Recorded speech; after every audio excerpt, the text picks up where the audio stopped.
नमस्कार।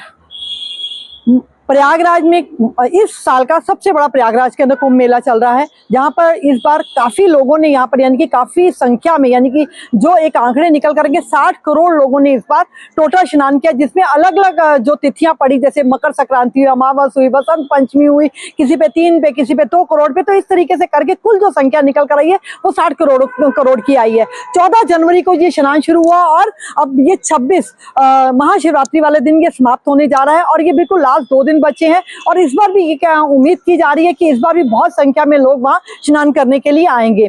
तो इसको लेके अभी जो 2-3 हादसे भी हुए, जैसे रेलवे स्टेशन, नई दिल्ली रेलवे स्टेशन पे एक भगदड़ मची जिसमें काफी लोग मारे भी गए, तो काफी लोग घायल भी हुए, कुछ लोग मारे गए, काफी लोग घायल भी हुए। इसी तरह प्रयागराज में भी इसी तरह की अव्यवस्था देखने को मिली। लेकिन इस बार कहा जा रहा है, उसको लेके आज हमने जो दिल्ली के CPRO हैं हिमांशु शेखर जी से बात की। उन्होंने हमें बताया कि रेलवे ने उन सब चीजों से सीखकर इस बार काफी अच्छे इंतजाम किए हैं। तो चलिए हिमांशु शेखर जी से बात करते हैं। हमारे साथ रेलवे के CPRO हिमांशु शेखर उपाध्याय जी हैं। कुंभ में इस बार जो लास्ट कुंभ जो है वो 26 तारीख को है, महाशिवरात्रि का दिन है। कह रहे हैं कि इस वक्त जो है इस बार जो है डबल संख्या होनी जा रही है श्रद्धालुओं की। तो आइए इनसे पूछते हैं रेलवे से कि इस बार शेखर जी क्या क्या व्यवस्थाएं रहेंगी। जैसे पहली बार बहुत भगदड़ हुई, काफी लोग मारे गए, तो इस बार डबल संख्या होने के चलते क्या क्या आप लोगों ने तैयारियां की हैं? देखिए, तैयारियां हमने पहले भी बहुत अच्छी की थी और लगातार रिकॉर्ड संख्या में स्पेशल ट्रेन से संचालन कर रहे हैं। और मैं सिर्फ प्रयागराज क्षेत्र की बात करूं तो वहां पे लगभग हर स्टेशन पर सेकंड एंट्री बनाई गई है। यात्रियों के एग्जिट और एंट्री का सेग्रीगेशन किया गया प्रयागराज क्षेत्र में। और लगभग 18 या 19 तारीख के आसपास हमने वहां से तकरीबन 380 ट्रेन का संचालन किया था प्रयागराज से आउटवर्ड। तो जब अपने आप में जो कि एक रिकॉर्ड था। मौनी अमावस्या के दिन 364 ट्रेन चलाई गई थी। तो इस तरह से एक रिकॉर्ड संख्या में ट्रेन की संख्या है। स्पेशल ट्रेन चला रहे हैं हम लोग, टोटल ट्रेन चला रहे हैं। साथ ही साथ में स्टेशंस पर, स्पेशली प्रयागराज क्षेत्र के स्टेशंस पे काफ़ी इंफ्रास्ट्रक्चर के काम किए गए हैं, एनक्लोजर्स बनाए गए हैं, सेकंड एंट्री का विकास किया गया है, एंट्री एग्जिट का सेग्रीगेशन किया गया है। और स्पेशली अगर आप नई दिल्ली रेलवे स्टेशन की बात करें तो अब हम लोगों ने यहाँ पर सुरक्षा की एक एक्स्ट्रा लेयर बैरिकेडिंग के माध्यम से तैयार की अजमेरी गेट साइड में, चूँकि ज़्यादा फुटफॉल वहीं से आता है।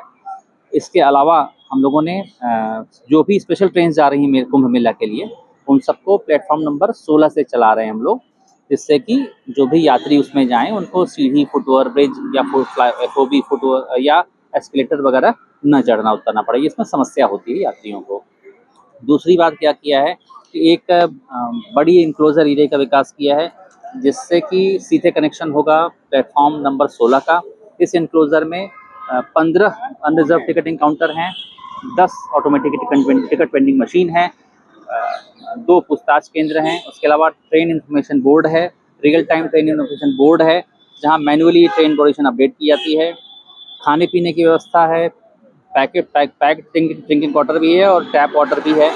साथ में मोबाइल टॉयलेट सेट हैं और डिलक्स टॉयलेट भी है। तो हर प्रकार का अरेंजमेंट किया गया है और प्रयास ये है कि सभी लोग अपने ट्रेन पे व्यवस्थित रूप से जाएं। और परसों एक नया एक्सपेरिमेंट किया गया था टिकट सेल मॉनिटर करके। उसमें हम लोगों ने 5 हर घंटे पे टिकट सेल के आधार पर स्पेशल ट्रेन चलाई, जिससे बड़ी सहूलियत हुई यात्रियों को। इसको general manager northern railway, DRM Delhi और साथ ही साथ माननीय मंत्री जी वॉर रूम से मॉनिटर कर रहे थे। तो एक प्रयोग सफल रहा, उसी हिसाब से हम आगे कार्य कर रहे हैं। आशा और विश्वास है कि 2 दिन रह गए हैं, हम लोग और अच्छे तरीके से कुंभ यात्रियों को अपने स्थानों पर पहुंचा पाएंगे। क्या कुछ स्पेशल ट्रेनें भी चलाई जा रही हैं? बिल्कुल चलाई जा रही हैं। प्रतिदिन प्रयागराज क्षेत्र की बात करें तो टोटल 300 के आसपास ट्रेन चलाई जा रही हैं। नई दिल्ली स्टेशन की विशेष रूप से बात करूं तो 5 से 6 ट्रेन रोज हम चला रहे हैं। ऑन डिमांड ट्रेन, जो अनाउंस्ड ट्रेन है वो अलग है। ऑन डिमांड 5 से 6 स्पेशल ट्रेन रोज चला रहे हैं सिर्फ नई दिल्ली स्टेशन से। शेखर सर, कई बार ऐसा होता है कि लोगों तक, जैसे आप लोगों ने इतनी तैयारियां बताई, इतनी ट्रेनें बताई, सब कुछ, लेकिन लोगों तक वो मैसेज नहीं पहुंच पाता, फिर वहां पर भगदड़ हो जाती है। तो ये इससे बचने के लिए, ये लोगों तक ये सही इन्फॉर्मेशन जाने के लिए आप लोगों ने क्या तैयारी की है? देखिए स्पेशल ट्रेन 2 प्रकार की हैं। एक तो है अनाउंस्ड स्पेशल ट्रेन, जिसमें साधारण नॉर्मल ट्रेन की तरह ही कोचेस का कॉम्बिनेशन होता है, जनरल, स्लीपर, AC3, AC2 ऐसे सारे कॉम्बिनेशन होते हैं। इन अनाउंस्ड ट्रेन को पहले से ही नोटिफाई किया जाता है और टिकटिंग अगर हम इंटरनेट के थ्रू कराने जाएंगे तो हमको वो सारे के सारे, इनफैक्ट अगर हम इंफॉर्मेशन वगैरह पे देखेंगे, इंटरनेट पे भी देखेंगे तो हमें उन गाड़ियों की इंफॉर्मेशन मिलेगी। इसके अतिरिक्त हम लोग विभिन्न संचार माध्यमों से, सोशल मीडिया से, विभिन्न संचार माध्यमों से उनका प्रचार और प्रसार करते हैं।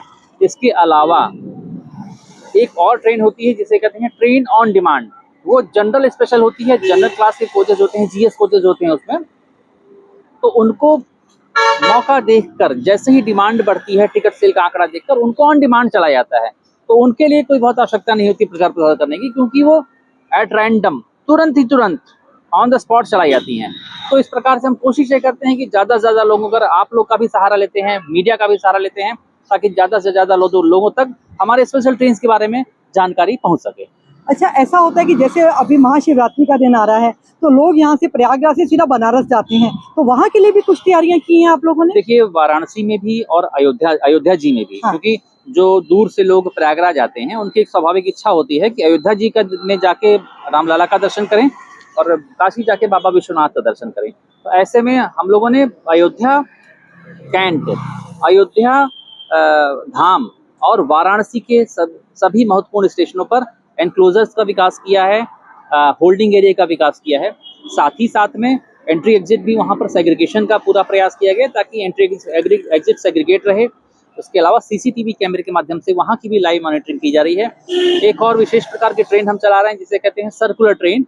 ये प्रयागराज, अयोध्या जी और काशी को सर्कुलर वे में कनेक्ट करती है, क्लॉकवाइज और एंटी क्लॉकवाइज दोनों डायरेक्शन में चलती है। ये सर्विस अभी जो हमने कुंभ में चलाई है, ये कुंभ स्नानार्थियों में बहुत ही लोकप्रिय साबित हो रही है। अच्छा, कुछ ऐसा होता है जैसे भगदड़ होती है या बहुत ज्यादा लोगों की तबीयतें खराब हो जाती है, तो क्या स्वास्थ्य को लेकर भी कुछ वहाँ पर ऐसी कुछ हेल्थ को लेकर भी कुछ वहाँ पर आयोजन किया गया है? हमारे हर स्टेशन पर प्रयागराज क्षेत्र के मेडिकल डेस्क है जो 24/7 काम कर रही है। प्रयाग जंक्शन जैसे कई स्टेशनों पर टेम्परेरी मेडिकल मतलब हॉस्पिटल्स का भी रेलवे द्वारा अरेंजमेंट किया गया है। मैं आपको बताना चाहूँगा एक आंकड़ा, पूरे अभी तक के कुंभ के समय में प्रयागराज क्षेत्र में रेलवे द्वारा लगभग 2 लाख यात्रियों को चिकित्सा सुविधाएं मुहैया कराई गई हैं। ये अपने आप में एक बहुत बड़ी बात है, एक तरह से एक प्रकार का रिकॉर्ड है जो रेलवे द्वारा सिर्फ प्रयागराज क्षेत्र में 2 लाख के लगभग लोगों का की चिकित्सीय सहायता प्रदान की गई है। शुक्रिया आपका।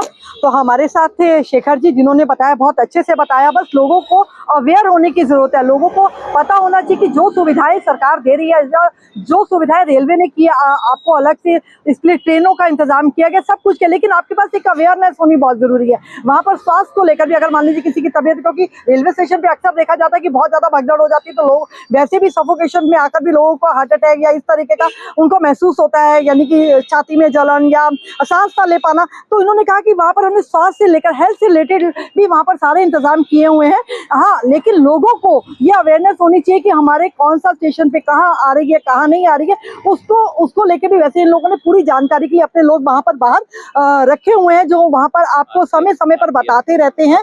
RPF है जो बताता है कि आपने प्रयागराज जाना है या आपने बनारस जाना है या आपने काशी जाना है या आपने अदर्स दिल्ली बंगाल कहीं भी जाना है, वो कहाँ आएगी स्टेशन पे, उस गाड़ी का पूरा वहाँ पर ब्यौरा दिया जा रहा है।